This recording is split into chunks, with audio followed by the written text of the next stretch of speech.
আসসালামু আলাইকুম। আশা করছি সবাই ভালো আছে।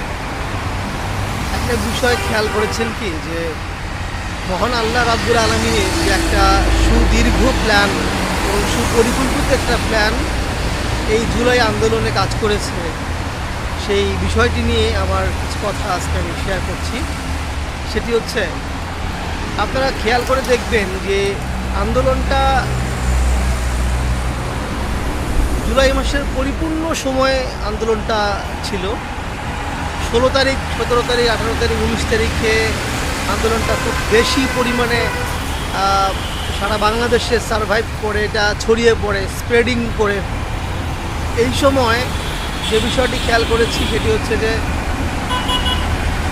সরকার অর্থাৎ তৎকালীন ফ্যাসিস্ট হাসিনা বারবারই প্রমাণ করার চেষ্টা করছিল যে এই আন্দোলনে জামাত শিবির সম্পৃক্ত রয়েছে, বিএনপি সম্পৃক্ত রয়েছে। কিন্তু জামাত শিবিরের যে পরিকল্পনা সেটি ছিল তারা গোপনীয়তাভাবে এই আন্দোলনে তারা অবশ্যই নেতৃত্ব দেবে এবং তাই করেছে। শেষ পর্যন্ত 3 তারিখে যখন আওয়ামী লীগ জামাতকে নিষিদ্ধ করে একটা প্রজ্ঞাপন জারি করেছিল, ঠিক সেই সময় জামাত এবং শিবিরকেই কিন্তু নিষিদ্ধ করা হয়েছিল, আওয়ামী লীগ বিএনপিকে কিন্তু নিষিদ্ধ করে নাই।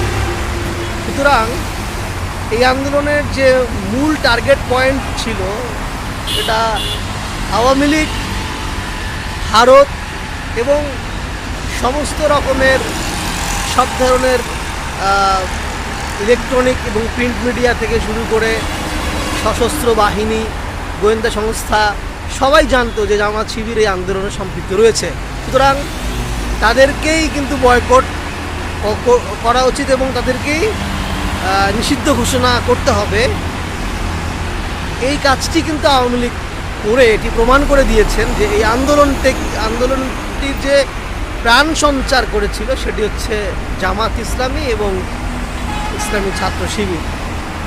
কিন্তু কিছু পিতৃপরিচয়হীন কুসন্তান বা অমানুষ রয়েছে যারা আসলে এই আন্দোলনে শিবিরের ভূমিকাকে তারা স্বীকার না করে, বরঞ্চ তাদেরকে গুপ্ত সংগঠন বলে একটা প্রোপাগান্ডা শুরু করেছে। এটি খুবই নিন্দনীয় এবং দুঃখজনক বিষয়। কারণ জামাত শিবিরের এই আন্দোলনের কারণেই কিন্তু বাংলাদেশের এই যে একটা পরিবর্তন আজকে 5ই আগস্টের পরে আমরা লক্ষ্য করছি, একটা